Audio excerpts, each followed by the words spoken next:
primeiro lugar, quero-vos desejar um ótimo congresso e que ele vos ajude a avançarem um bocadinho com as vossas práticas. Nesse sentido, eu vou apresentar-vos o nosso conferencista de hoje, que é o Sr. Professor Joaquim de Azevedo, que com toda a certeza nos vai ajudar a dar um salto na nossa profissão. Vai ajudar-nos a pensar as coisas da profissão. O livro não precisa de muitas apresentações, uma vez que é muito conhecido de todos nós, mas, de qualquer das formas, lembra alguns aspectos relevantes do seu percurso académico. Dizia-vos que é doutorado em Ciências da Educação pela Universidade de Lisboa, é professor catedrático da Universidade Católica Portuguesa, é diretor da Escola das Artes da Universidade Católica, é presidente da Fundação Manuel Leão, desempenhou funções de diretor-geral do Ministério da Educação entre 1988 e 92, foi secretário de Estado da Educação em 92 e 93, atualmente é coordenador da Comissão Técnica de Acompanhamento à Reestruturação dos Estabelecimentos Militares de Ensino Não Superior, é membro do Conselho Nacional de Educação, presidente do Centro Regional do Porto da Universidade Católica, tem vindo a representar Portugal em vários organismos internacionais, como sendo, por exemplo, na OCDE e também na Unesco. Dizer-vos que, apesar de vocês saberem que é autor de inúmeros livros e muitos artigos, quer de educação, quer de formação. Daí que, de facto, bem, é um privilégio hoje estarmos aqui com ele. E eu deixo-vos então com o Sr. Professor Joaquim. Obrigado. Tenho aqui um sistema. Obrigado. Obrigado. Tenho muito gosto em estar aqui consigo também. Conhecemos-nos há uns anos e respeitamos muito. A Filomena tem também uma intervenção muito importante no campo da educação e que certamente todos também admiramos. Queria cumprimentar o vosso agrupamento, na pessoa da senhora diretora, e dizer e agradecemos a oportunidade que me deram de vir a Sintra e de vir aqui conversar convosco. A Sintra, que não vai ser grande componente turística, de vir a Sintra para conversar convosco.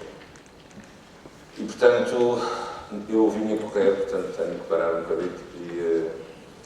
E antes de mais, também não sei bem quanto tempo, nós nem tivemos a oportunidade de conversar. É até à noite ou não?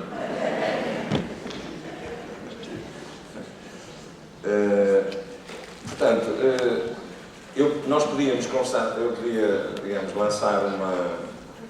Sim, eu podia lançar primeiro, digamos, a minha reflexão e depois conversarmos um pouco, se for caso disso, entender. E, portanto, aquilo que eu tinha proposto, eu não sei se isso foi comunicado, deve ter sido, era qualquer coisa com o futuro da educação, que foi sobre essa área que me pediram para vos falar, o futuro da educação, não deixar nenhum aluno para trás, mas como? Bom, e é à volta disto e desta ideia essencial que eu vos gostava de falar. Portanto, não vou... Tenho plena consciência de que não é o que eu digo que muda a escola, é o que vocês fazem. E, portanto, se há alguma coisa que é preciso mudar antes, é mudar cada um e nós podemos fazer diferente. Enquanto nós não fizermos diferente, podemos ter um discurso espetacular sobre coisas espetaculares, mas se isso não chegar à sala de aula e aos departamentos, é muito difícil que se altere alguma coisa. E como quem altera ou não altera, é a ação de cada um. Eu sei que posso, quando muito, levantar algumas questões, deixar algumas pistas, e é esse... Portanto, é nessa humildade de um contributo que é muito, ainda por cima, acidental, momentâneo, dentro das dificuldades em que cada um trabalha e também dentro das potencialidades que existem, dos projetos que desenvolvem e que eu não conheço, evidentemente. Portanto, a pequena síntese dizia que nós hoje estamos perante um modelo escolar que está bastante esgotado no seu paradigma. Nós desenvolvemos ao longo de 300 anos uma educação escolar que chegou, felizmente, em Portugal e finalmente a todos os portugueses, em termos de acesso à educação. Finalmente conseguimos isso. E isso é ótimo. Mas chegamos tão tarde que, quando chegamos, já o comboio está em andamento para outro modelo de educação escolar, que é o que está a acontecer hoje em muitos sítios do mundo e que nós próprios sentimos que é premente. É preciso ensinar de uma maneira em que seja possível não deixar nenhum aluno para trás. E isso significa, mais ou menos, largar o paradigma em que nós trabalhamos realmente todos os dias para que, no fim, haja alunos que aprendam e alunos que não aprendam. Isso é o modelo, é isso que está consignado. É nessa ótica que existem os registros e as reprovações e as retenções e, portanto, é esse o modelo. O modelo é um modelo em que, portanto, acolhemos todos, mas depois nem todos têm ocasiões múltiplas, muito diversificadas de desenvolvimento e de acesso ao conhecimento. E esse modelo, ainda por cima, com esta realidade de hoje, não temos tempo para falar nisso, mas uma realidade em que o mundo está muito fragmentado, onde é difícil uma criança e um jovem orientarem-se, onde as escolhas entre a minha geração e a que hoje está na escola cresceram não sei quantas vezes, milhares e milhares de vezes. Portanto, é passar quase de para uma multiplicidade brutal de hipóteses de escolha, onde é muito difícil haver referências culturais com alguma estabilidade, onde os próprios pais têm dificuldade em comunicar referências culturais estáveis, limitações estáveis. Parece que tudo muda, porque tudo é volátil, tudo vale o mesmo. É um contexto realmente muito difícil e, ao mesmo tempo, de muita precariedade, violência, mesmo, e muito estímulo externo. Não é? As crianças e os jovens hoje têm muitos estímulos externos, mas não sei se têm um estímulo para se encontrarem consigo mesmas, para perceberem quem são e o que é que andam aqui a fazer. E a escola do passado é uma escola muito mecanizada e que, tendencialmente, e sobretudo com esta lógica de hipervalorizar os exames, conduz a um tipo de ensino e aprendizagem que tende a entrar na mesma cadeia produtiva e onde a questão da educação, no sentido, digamos, mais profundo e mais humano, deixa muito, portanto, perde lugar, perde espaço e até perde razão de ser, porque se nós quisermos fazer aquilo que nos mandam e as orientações políticas que temos, se calhar até não estaremos a fazer muito mal. Agora, como profissionais, como professores que somos, temos que dizer não a algumas coisas e temos que impor determinado tipo de práticas pedagógicas que são essas em que é possível trabalhar, em que acreditamos e dificilmente haverá outras, não é? Os outros profissionais das outras áreas também têm um saber profissional e dizem que é assim que se tem que trabalhar, nestas condições e nestas. Nós, de facto, temos um saber profissional pouco sustentado na evidência, quer dizer, nós erguemos pouco a partir do que fazemos uma espécie de saber profissional que diz tem de ser assim, tem de se fazer desta maneira, tem de se fazer... Porque nunca construímos, nunca foi preciso construir.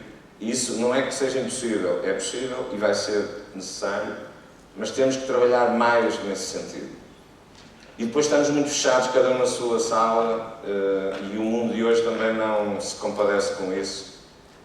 A tarefa é tão difícil que é preciso trabalharmos em equipa, juntos, é preciso criar as condições para que isso aconteça e existem espaços de atuação e de alguma liberdade que permita atuar nesse contexto. E, portanto, a educação, eu diria que a educação escolar cada vez é mais relevante.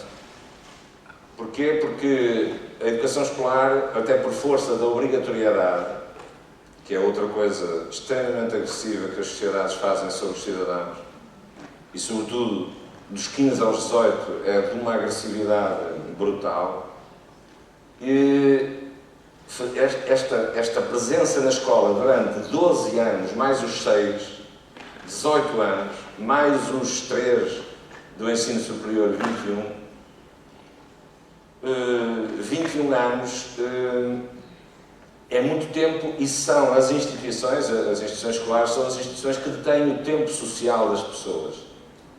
Porque o tempo social das crianças e dos jovens que não seja escolar é em casa, e em casa é substancialmente a dormir.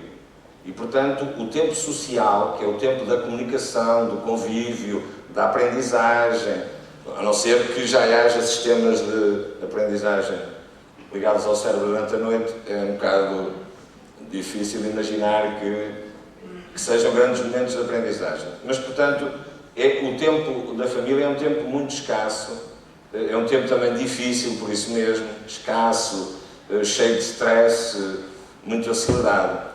Mas a escola, exatamente por ter um papel educativo cada vez mais importante, deveria ser capaz de reequacionar a sua função social e o seu papel à luz disso. Sendo a principal dona do tempo das pessoas, do tempo social, então não deveria ser antes de mais um lugar de travagem, um lugar de silêncio, um lugar onde essa voragem e estimulação exterior... Eu tenho um neto de 7 anos que não para com os estímulos externos que tem, não é? Aliás, há um filósofo francês que chama a esta geração os polegarzinhos, porque mexem a estes 2 dedos e a uma velocidade e passam de uma coisa para outra, e quando não têm esse estímulo, dá a ideia que não sabem onde pôr as mãos, não é? Que ficam desasados, não é? Bom, embora aquilo não seja grandes asas, isto, não é? Bom, e portanto, assim, eu estou a passar por muitas coisas muito rapidamente, mas de facto não temos muito tempo para aprofundar. Eu tenho alguma reflexão, coloco na internet, se quiser depois aprofundar algumas coisas, mas, portanto, ou alguma questão que vos pareça eventualmente de aprofundar. E, portanto, eu admito que a educação no futuro tem que mudar muito. É isso, portanto, era do futuro da educação. Que a educação no futuro, a começar já, tem que mudar muito. Já estamos, e mesmo em Portugal, a fazer, digamos, experiências e a lançar dinâmicas e a desenvolver projetos notáveis. Eu ando muito pelo país e acompanho muito escolas e professores. É isso que eu faço, sobretudo. E vejo, aliás, fazemos isso na universidade, recolhemos materiais e modelos que as escolas desenvolvem, coisas muito bem feitas, mas lá está, são feitas apesar do contexto. E nós temos é que dar esse salto, é fazer essas coisas e fazê-las cada vez melhores, incentivados pelo contexto.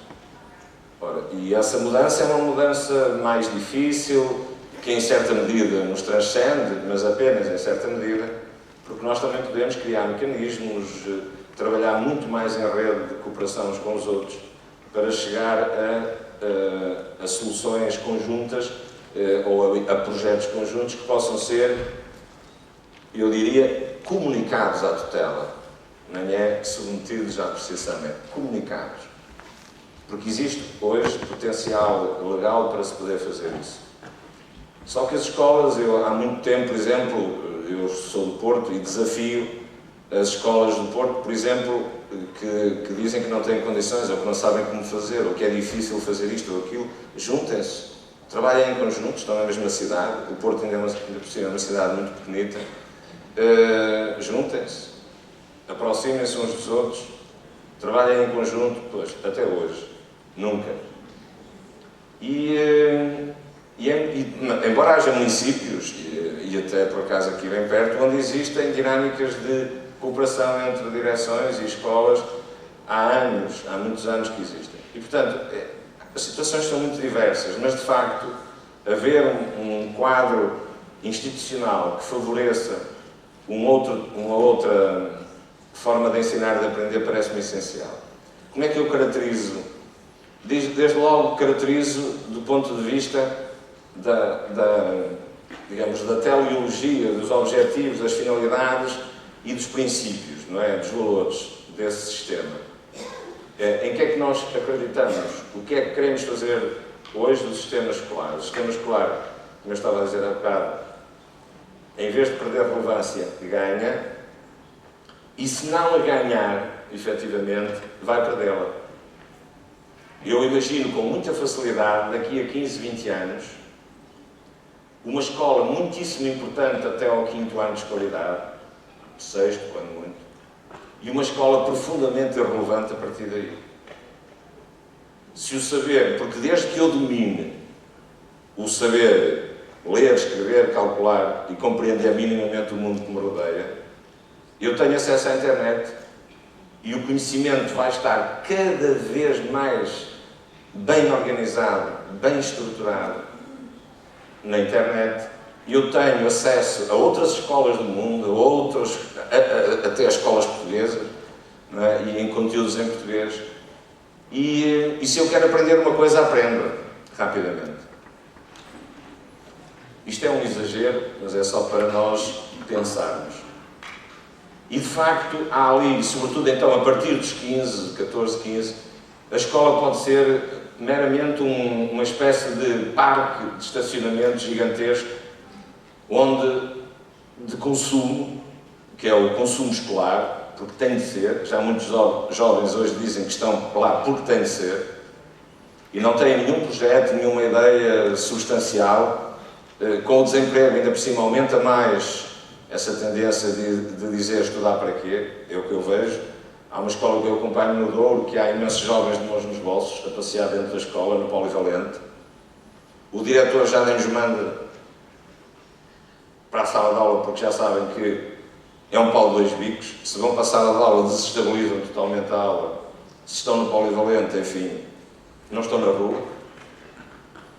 Portanto, há ali uma espécie de tensão permanente entre um certo tipo de alunos e depois a incapacidade da escola de criar soluções para isso, e está muito constrangida, de facto. Portanto, nós temos que perceber para que é que queremos a educação escolar, nós temos que pensar em conjunto onde é que queremos chegar, que tipo de... A educação escolar hoje tem que se guiar por outros parâmetros, tem que querer atingir outros objetivos. Nós não estamos na educação escolar do século XIX e XX, mas é isso que temos. E com tanto acesso à tecnologia, com o acesso digital, o que é que significa isso para a educação? A educação deixa de ter sentido? Ou tem um importantíssimo, mas é outro? Quer dizer, tem outras finalidades também incorporadas em si. E isso, se calhar, traduz-se numa escola, em termos de dia-a-dia, diferente da que temos. E com outro tipo de organização. E, desde logo, a organização do trabalho escolar. Se eu tenho uma escola que não é para que haja alunos que aprendam e alunos que não aprendem, e nós vivemos todos descansados com essa realidade, se é uma escola capaz de promover o sucesso de todos e promover, digamos, as condições de acesso ao conhecimento e desenvolvimento por parte de todos de maneiras diferenciadas, nós temos a escola, para fazer isto, tem que o fazer de maneira muito diferente. Se é para não deixar nenhum para trás, nós hoje deixamos quase 25% dos adolescentes e jovens sem o 12º ano, a tal escolaridade que se declarou obrigatória. Nós deixamos quase entre 20% e 25%. A nível nacional, portanto, há sítios que é pesado, é 30%, 40%, e há outros em que é muito menos. E, portanto, esta realidade, o que é que significa um país que cresce e que se diz desenvolvido, deixando um quarto dos jovens sem acesso a essa escolaridade, que, tendo sido declarada obrigatória, passou a ser um fator de exclusão social. É porque muitas vezes os políticos, quando tomam as decisões, nem sempre pensam, e os cidadãos os seguem nessa postura indiferente, nem sempre percebem o alcance das medidas que tomam. Nós temos muitos... Eu trabalho com jovens no Porto, com jovens que saíram das escolas ou que foram expulsos delas, e esses jovens são jovens que não têm o 6º ano, não têm o 9º, e esses jovens não podem fazer nada. Não podem tirar carta, não se podem empregar em empregos formais. E, portanto, dedicam-se à droga, que é um emprego bastante mais rentável e que não exige o 9º ano. Ninguém nos pede certificado de habilitações. E nós não pensamos nisso. Não é? E ainda por cima agora aumentamos a parada, é 12º. E, portanto, vão ser muito mais os que vão ser excluídos na sociedade. E ficam encostados nos bairros, as escolas não os aguentam, nem eles aguentam as escolas. E, portanto, este modelo não serve. Porque a escola não pode ser uma centrifugadora que gera e que cospe um em cada 4. Uma máquina centrifugadora, não é, que está ali e que vai deitando fora um em cada 4. Não é por sorteio, felizmente, mas também é numa lógica que não sei se é muito correta, que é a lógica de dizer um aprende, o outro não aprende, siga. Vem mais 1000, um aprende, outro não aprende, siga.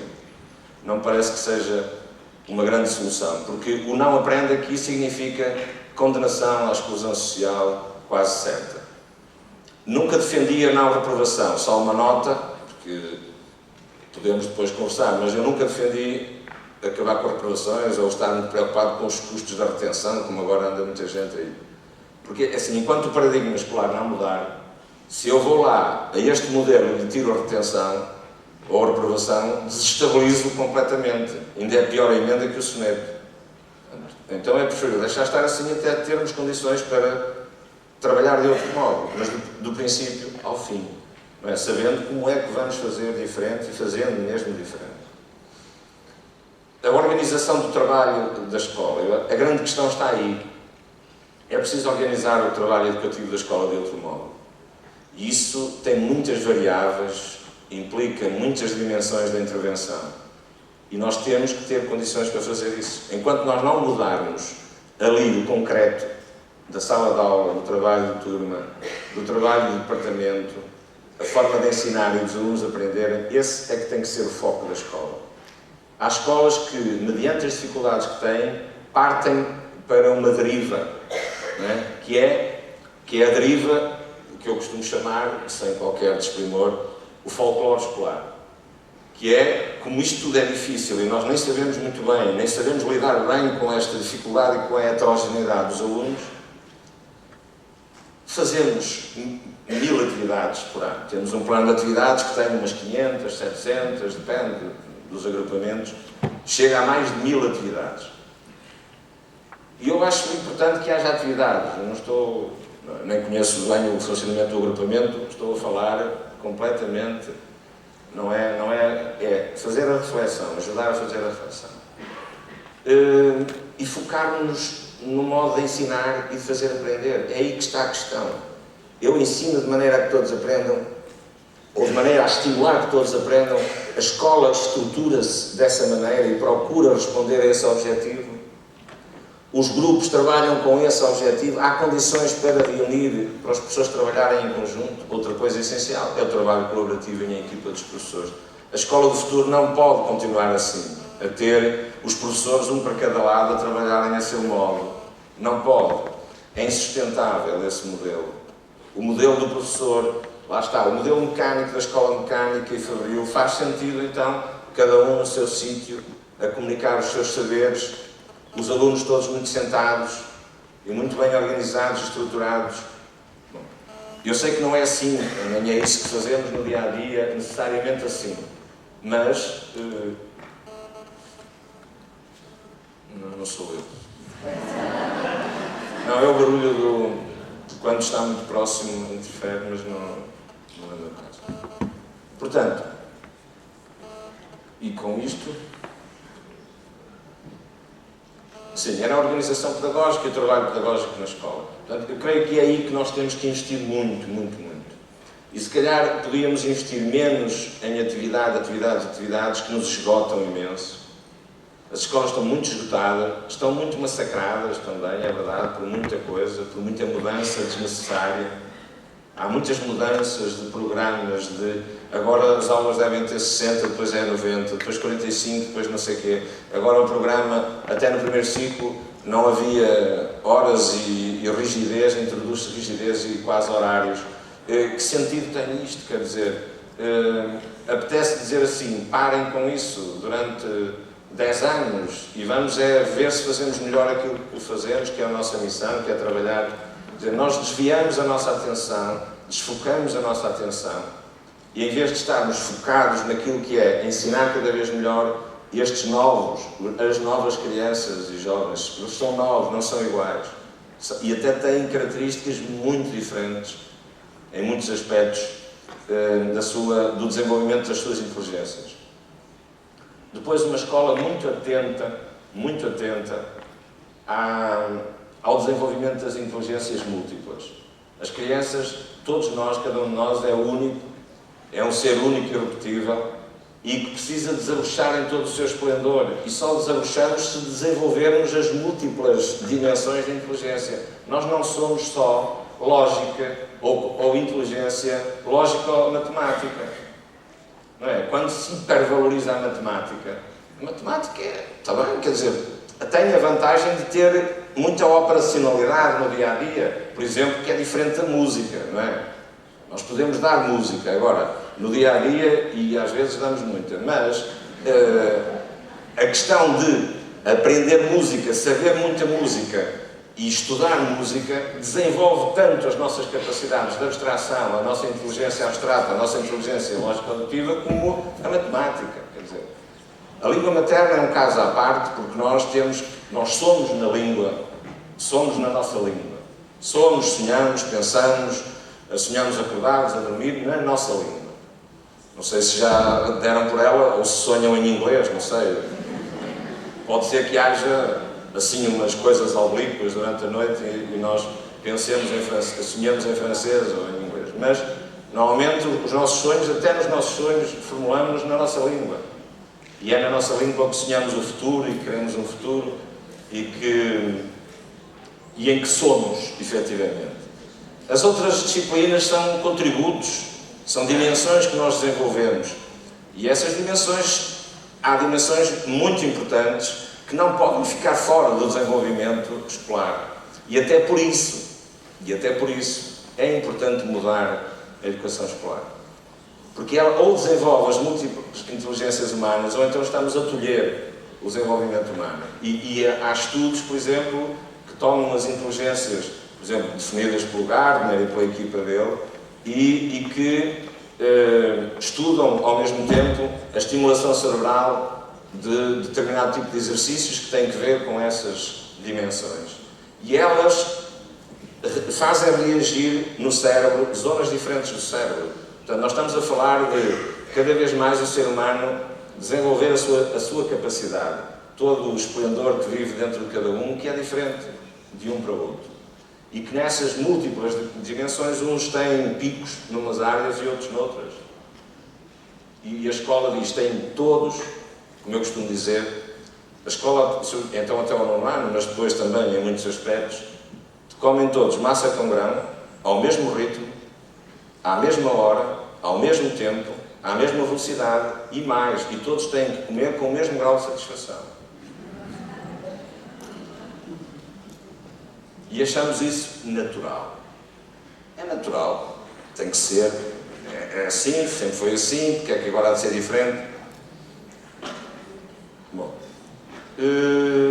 Precisamos também de lideranças renovadas, não é? Porque nada disto se consegue sem lideranças renovadas. Desde os líderes da escola até aos líderes políticos. Precisamos de líderes que percebam isto e que o apoiem e o incentivem. Não é? E para isso também depende de nós. Não depende só, mas também depende de nós. Não é? Somos cidadãos e votamos. E, portanto, temos que fazer escolhas, não é? E estas escolhas têm que se fazer. Que tipo de educação queremos? Como é que a queremos materializar? Em que é que queremos que ela consista? Certamente também com o envolvimento da comunidade, em particular das famílias. Claro que sim. É um envolvimento que é importante, mas não aquele envolvimento que faz, muitas vezes, ouvir os professores dizerem aos meus meninos não aprendem porque os pais não ligam nada e não vêm à escola. Bom, eu percebo o que isso quer dizer, mas cuidado, porque o papel dos pais não é na escola, em termos de educação escolar. A educação escolar é na escola e compete aos professores, não aos pais. E a educação familiar é em casa e compete aos pais, mas é em casa. Não vem fazer educação familiar para a escola, não é? Nem vem, muito menos, fazer educação escolar para a escola, não é? Que é substituir os professores. Nós às vezes entramos assim nos discursos que nos deixam um bocado mal. Os pais exercem um papel fundamental junto dos filhos, inquirindo-os em casa, acompanhando-os em casa. Não é acompanhar a fazer os trabalhos de casa, porque aí já entramos numa zona muito movediça, se isso faz algum sentido. Mas é acompanhá-los como pessoas, incentivá-los, acarinhá-los, que é aquilo de que eles mais precisam e que infelizmente muitos não têm. Bom, e portanto a escola do futuro também tem que ser uma escola preocupada com isso, não é? Se é uma escola da educação escolar, até que ponto ela não é também uma instituição que deve prover as necessidades educativas da comunidade? Por exemplo, não é? Quer dizer, se nós estamos numa comunidade onde é preciso satisfazer outras necessidades educativas da comunidade, porque é que não se avança também na educação e nos sistemas educativos para outras, assim como se fez com os centros de novas oportunidades no início, em que se começaram a acolher outro tipo de pessoas dentro da escola, porque é que também a escola não se organiza com outro tipo de ofertas? A escola do futuro, se calhar, também passa por aí. A escola tem que se reestruturar para fazer isso, obviamente, e ter outro tipo de profissionais e ter outras dimensões. Mas nós, quando pensamos na escola do futuro, não devemos retirar nada do horizonte. Não é? A pior coisa que pode acontecer é quando nos perguntam o quê, como é que vê, como é que acha, como é que está, como é que sente ao antever. E o nosso interlocutor diz assim, mas como? Quer dizer, ou estamos a discutir o quê, ou estamos a discutir o como. Não é? Porque uma coisa é como é que antevemos, outra coisa é o como. Ok? Certamente com esta escola, desta maneira, construída assim, estas lógicas, não é? E vão ver o que eu digo a seguir, ainda é mais difícil interligar isso com o como. Nós não temos condições neste momento, está bem, mas então isso inibe-nos de pensar numa escola diferente, uma realidade diferente. Temos é que separar metodologicamente estas duas coisas. Porquê? Porque a escola do futuro exige destruir a lógica das disciplinas, dos horários e das turmas. Não é possível. Com esta lógica, porque é uma lógica mecânica, fabril, nós temos que trabalhar com outro modelo que permita interligar os saberes, trabalhar muito mais em projetos interdisciplinares e trabalhar sobretudo por projetos, interligar os alunos em grupos maiores. O grupo turma porquê? O grupo turma porquê? Onde é que está dito? É como o Ministério quando começa a decretar que é 45 minutos. E depois vem outra equipa política e diz é 90. Quer dizer, isto é completamente estúpido. No entanto, faz-se e manda-se e executa-se. Nós porque é que trabalhamos também com o grupo dos 25 ou dos 30? Porque é que não trabalhamos com 75 ou 90? Bom. Mas como?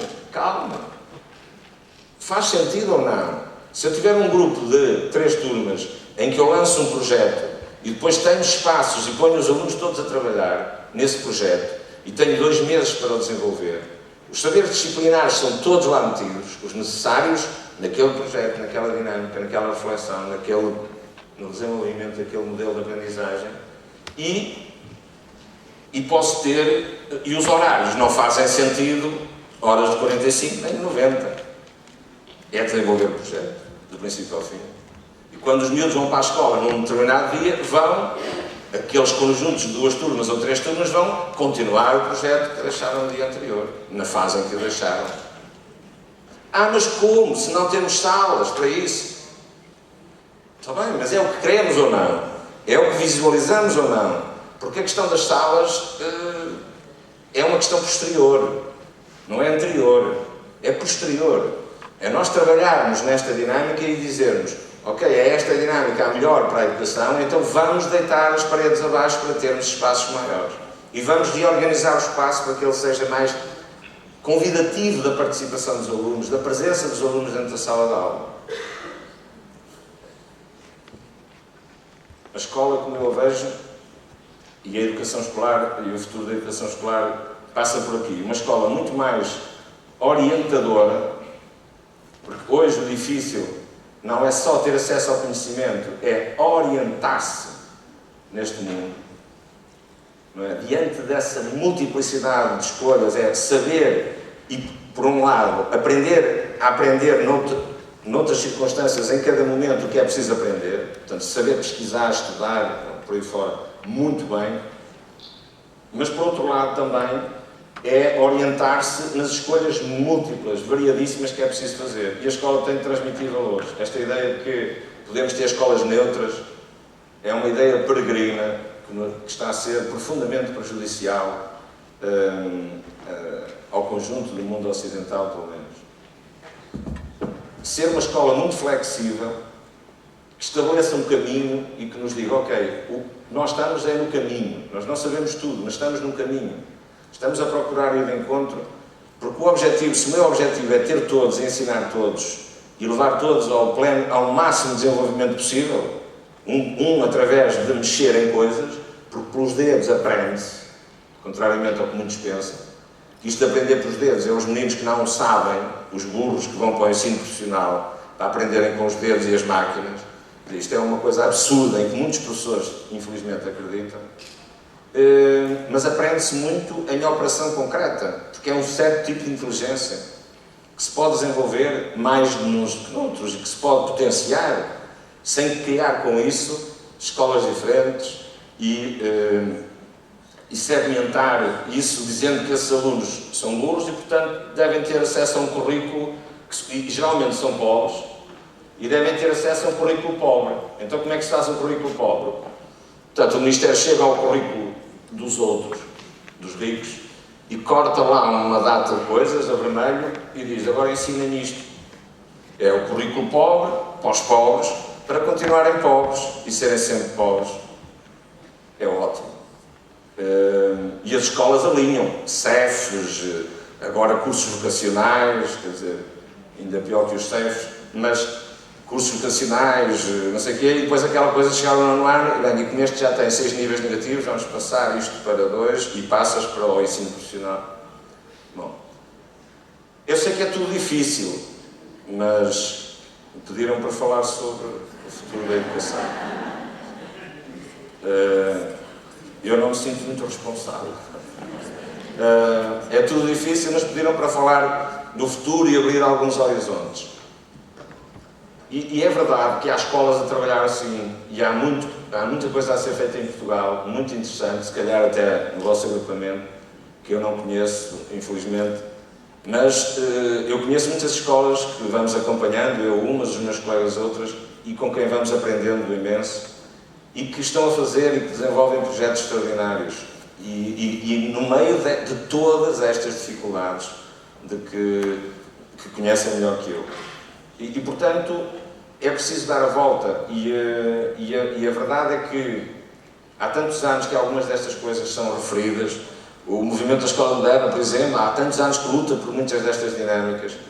E há muita gente em Portugal que há tantos anos procura uma escola que seja mais capaz de promover todos e cada um. Que o ano 2015 é um ano histórico. É um ano que se vai falar muito na história da educação, até daqui a 100 anos, pelo menos. Depois não sei se haverá pessoas, portanto, é capaz de haver robôs de carne que incorporam chips, ou então chips com bocados, robôs com bocados de tecido humano. É capaz de ser assim uma coisa um bocado estranha, mas porquê é que é assim tão importante? Porque há duas experiências significativas no contexto internacional que ajudam a dar-nos algum alento nisto. Por um lado, um país, e isto é muito importante porque é uma decisão política de um país, há um país que decidiu trabalhar assim e que decidiu dar este passo e dizer a escola tem que ser diferente, nós não podemos continuar a organizar o trabalho escolar assim. Eu representei Portugal na OCDE nos anos 90 e eu ouvia, e a OCDE são os 32 países mais ricos do mundo e mais desenvolvidos, nós ouvíamos dizer permanentemente, assim não pode ser, nós com este modelo não vamos lá, isto gera chamado desperdício escolar contínuo, não pode ser. E continuou, e continua, e vai continuar a ser. Porque não há nenhum partido político, porque a questão política é essa, onde é que estão os partidos políticos que concorram às eleições afirmando aos cidadãos que vão acabar com as disciplinas, os horários e as turmas. Imaginem agora um dos partidos que concorre às eleições agora. Quer dizer, se quisesse perder as eleições era ótimo. Não era preciso fazer muito mais se quisesse perder as eleições. Portanto, ninguém avança. Mas finalmente há um país que avançou. E felizmente esse país é do centro do mundo. Porque se fosse Portugal, já não era muito importante. Se fosse Moçambique, ainda menos importante. Mas é do centro do mundo. E foi a Finlândia. Que é que fica nos rankings, no top, não sei o quê. Já foi separada pela Coreia do Sul. Por razões bastante menos interessantes. Mas a Finlândia está lá no topo. E a Finlândia deu esse salto. E vai começar no próximo ano letivo, ainda experimentalmente, mas tomou a decisão de fazer isso. E vai começar a trabalhar assim. E depois há um grupo de escolas na Catalunha que são de escolas particulares, de uma congregação religiosa, que decidiram dar esse salto e executaram-no. Trabalharam 15 anos a preparar isso, 8 escolas, trabalharam 15 anos a preparar isso e no fim de 15 anos, no ano letivo, que acaba agora e no próximo, estão a revolucionar completamente as suas escolas e estão a fazer isso que tantos de nós dizemos que há muito se devia fazer. Estão a fazê-lo. E isso também é uma grande fonte de esperança, porque estes dois referentes, eu vejo-os como uma brecha no dique, não é? Este dique que nos parece tão difícil, tão intransponível, ele está a dar de si. Porquê? Porque se trabalha muito em muitas escolas e muito bem, e porque se vai alimentando, uns e outros vão alimentando esta esperança de que seja possível educar melhor, e porque de facto é necessário, é imprescindível. Nós estamos a chegar ao esgotamento completo, e quem conhece, como nós conhecemos, um pouco os processos civilizacionais, nós aprendemos na história que os processos civilizacionais, há uma dinâmica que nasce, se desenvolve, atinge o seu apogeu e morre. E é substituído por outra dinâmica. Este modelo escolar nasceu há 3 séculos. Atinge o seu apogeu agora, é verdade. Todos na escola, até aos 18 anos. Espetacular. Não é nada espetacular, porque já não está a servir as necessidades destas pessoas agora, 300 anos depois. E tem que ser substituído por outra dinâmica, com outros objetivos, de outro modo, organizado de outro modo. E é esse salto que é preciso dar. E nós temos a graça de sermos os protagonistas desta transição. Eu sei que não é uma posição fácil, não é? Porque sabemos de onde estamos a sair, não sabemos bem para onde vamos, estamos aqui no meio e somos trucidados todos os dias porque temos que dar as aulas, temos que as dar num contexto que não é nada favorável, ainda por cima, e portanto eu reconheço isso, mas como me pediram para falar sobre o futuro da educação, eu decidi propor-vos este alargar de horizontes. E obrigado pela vossa tão grande atenção.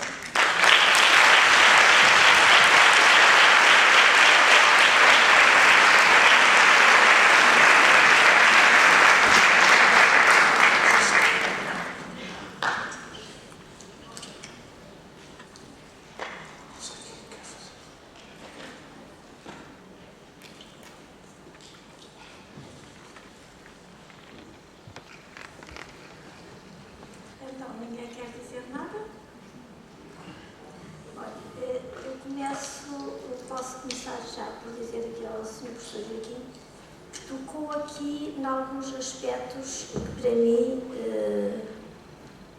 que eu gostei muito. Primeiro, ele disse-nos uma coisa muito importante e que eu tenho dito muito aqui no nosso agrupamento. Juntem-se, trabalhem juntos, porque o futuro da educação, já ouvi vosso que dizia, passa pela cooperação. Já para não dizer que é a cooperação que nos ajuda a dar o salto do ponto de vista também do pensamento, neste caso, pensamento profissional. Portanto, juntem-se, e não só, eu acrescento, e juntem os meninos, e façam isso que o Sr. Professor Joaquim disse, Coloquem-nos a trabalhar por projetos.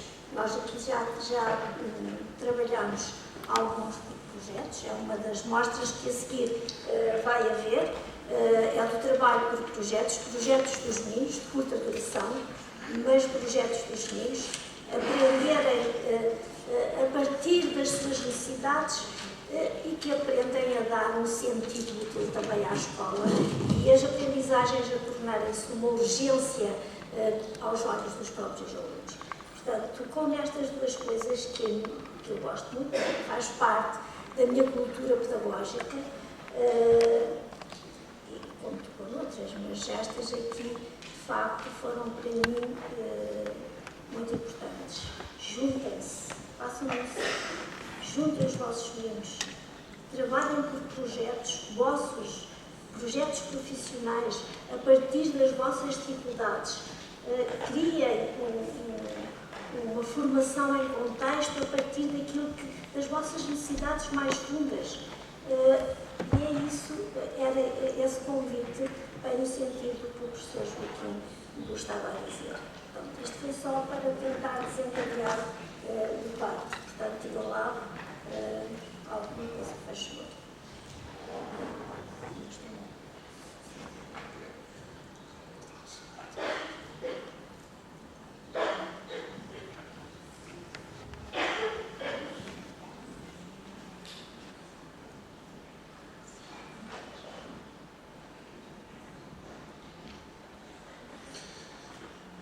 Muito boa tarde. Eu vou só dizer algumas considerações, começando por dizer que estou 100% de acordo com o que o Sr. Professor disse. Conheço perfeitamente o seu pensamento, as suas ideias. Agora nós confrontamos com dois tipos de escola. Gostei muito de ouvir as últimas palavras, sobretudo que há um país e que há uma província onde há já um modelo de escola, este modelo de escola, um modelo de escola que preconiza e para o qual julgo que teremos que ir, mas depois temos uma série de contradições e medos, mesmo julgo eu que a escola depois tem medo, para avançar para uma escola assim, como de facto os partidos teriam medo de pôr isto lá no seu programa. De maneira que eu acho de facto uma escola belíssima, mas acho que há tantas contradições vindas do Ministério, a começar pelos exames, a começar por uma outra escola completamente diferente, que é aquela que temos, onde se vão fazendo algumas das experiências que o Sr. Professor enumerou. Eu não digo que não, há escolas onde se fazem já muitas dessas experiências, mas uma escola tal e qual será a do futuro, daqui a 10 anos. Há dias ouvi dizer que a escola que vai mudar mais nestes 10 anos do que nos últimos 100 anos. Eu, por enquanto, ainda me custa acreditar, dados os constrangimentos em que vivemos.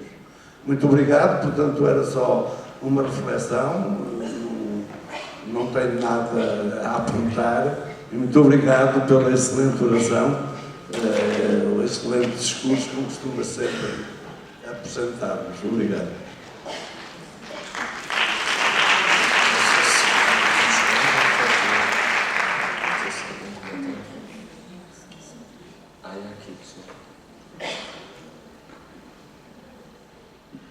Boa tarde. Eu sou professora do primeiro ciclo e queria agradecer ao professor o facto de ter referido os horários no currículo do primeiro ciclo. Foi muito importante ouvi-lo dizer isso.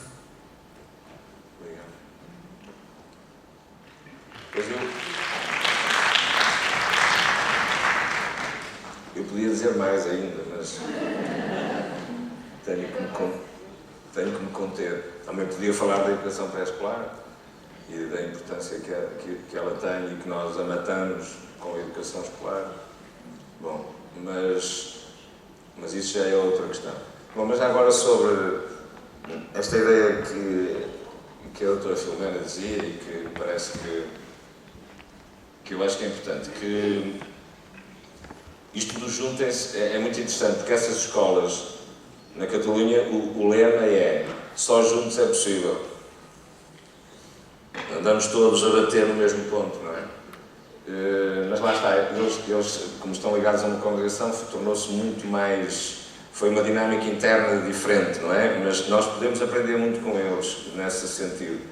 Desenvolveram trabalhos de participação, de audição, e era por causa disso que eu voltei à questão. Ouviram quem deu mais sugestões e mais ideias para mudar a escola e que foram postas depois em prática, foram os alunos. Que é, quando se quer fazer alguma coisa na educação, são os eternos esquecidos. Não é?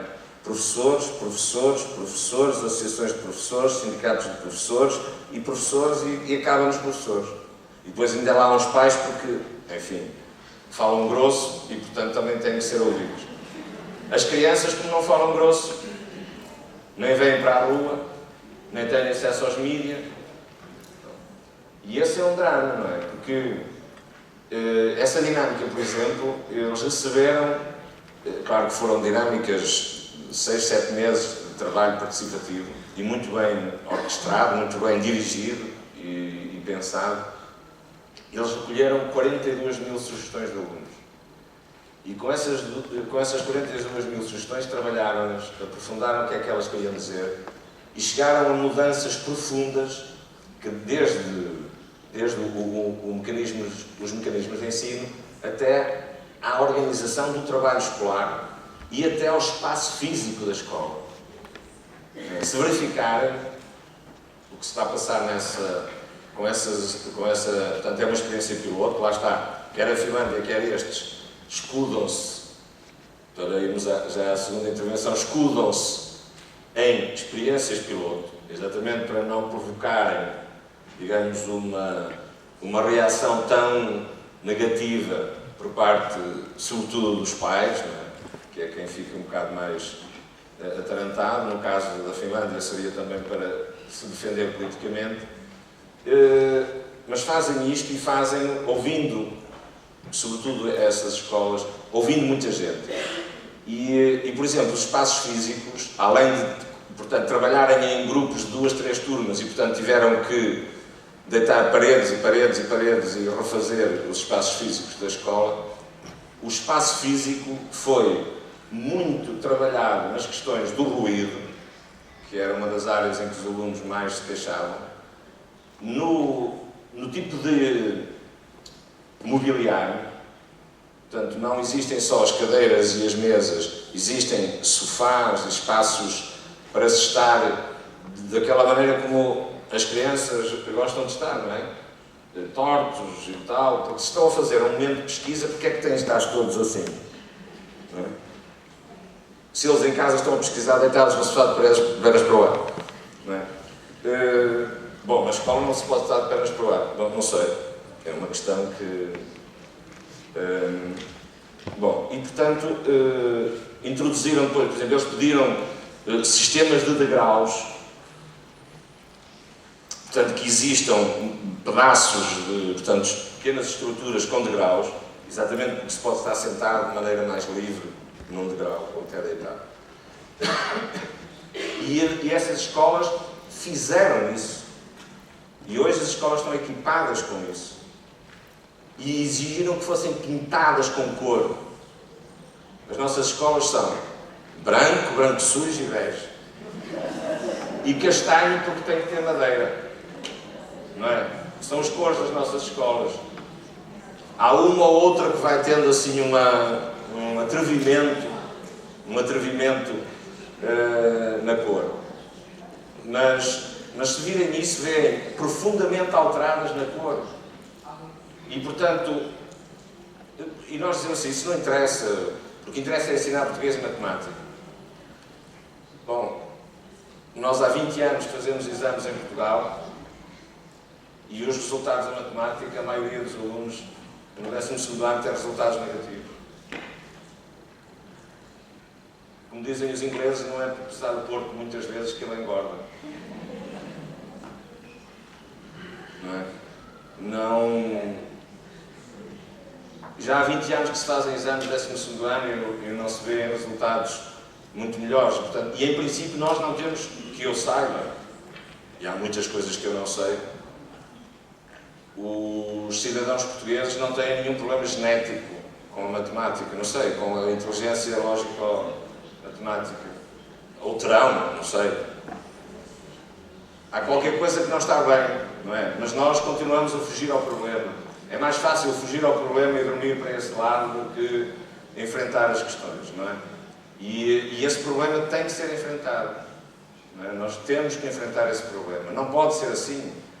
Não há genética nenhuma que valha. E, portanto, temos que trabalhar com os alunos de maneira a desenvolver neles essas competências. Como? É isso que é preciso descobrirmos. E não só esse tipo de inteligência, mas as outras. Mas temos que trabalhar para isso, temos que saber fazer isso. O saber profissional que se pede às pessoas é isso. É sabermos fazer isso bem. E se um aluno não aprende, sabemos porque é que não aprende. E o que é que não aprende. E como é que é possível fazer aprender de outro modo.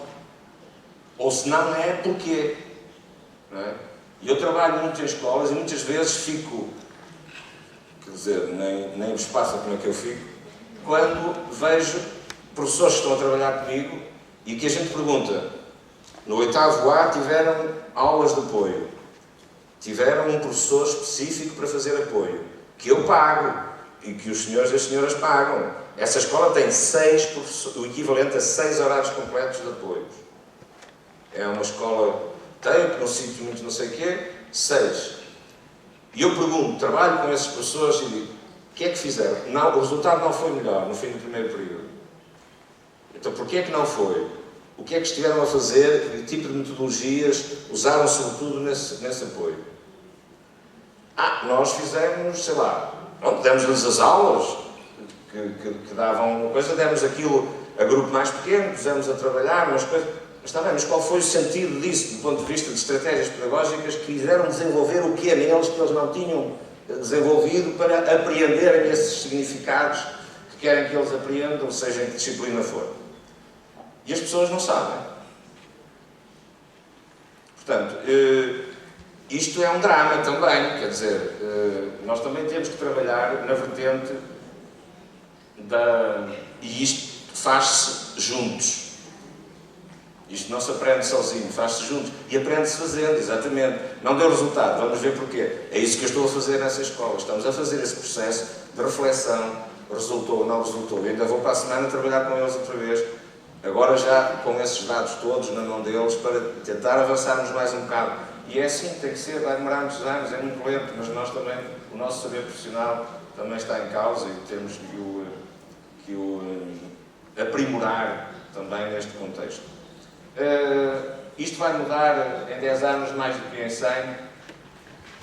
Eu não acredito, não é? Agora, o que digo é que é exatamente o que eu estava a dizer há bocado, na sequência disso. Há uma brecha no DIC. O ano 2015, ou 14-15, é o ano da... Isto rompeu. Uma coisa era nós andarmos... Eu, se estivesse aqui há um ano, falávamos numa lógica muito diferente. Eu dizia, era preciso, não sei o quê, era preciso... Mas ficava ali um bocado... E então falávamos de uma coisa quase impossível. Não é? E que talvez, sei lá, daqui a 100 anos... Bom, mas continua a lutar. Há um ministro há 40 anos, mas não perco esperança. E podia-vos sugerir isso, mas não me parece. Nós vamos ter... Isto, portanto, a experiência da Finlândia, a experiência dessas escolas e outras pequenas coisas que estão a passar em muitos sítios do mundo, incluindo o nosso país, vão abrir mais rapidamente, as pessoas vão perceber que não é por ali, que tem que ser por outro lado. É verdade que vai acelerar tudo. E tendo sido a Finlândia, vai ajudar, porque o mimetismo em relação à Finlândia é brutal no mundo inteiro. Veja-se o nosso país, não é? Não se pode falar de educação que não se fala da Finlândia. Portanto, eu creio que é preciso falar da Finlândia agora por causa de outras razões e não daquelas que se falava. E vamos certamente ter mudanças profundas nos próximos 20 anos, 30 anos. Não me parece que seja muito mais cedo.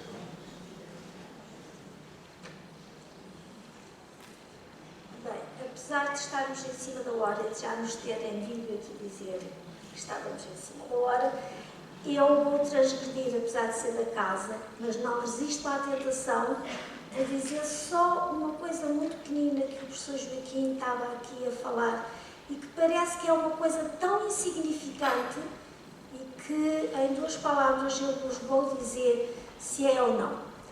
É relativamente ao cenário pedagógico. Quando o professor Joaquim estava a falar das paredes, dos degraus, não sei o quê,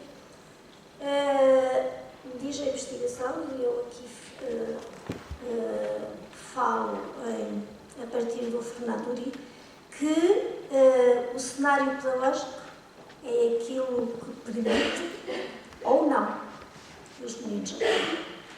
Portanto, não é assim tão insignificante quanto isso. Já não falo do contexto, falo só do cenário pedagógico. Obrigada. Muito obrigado.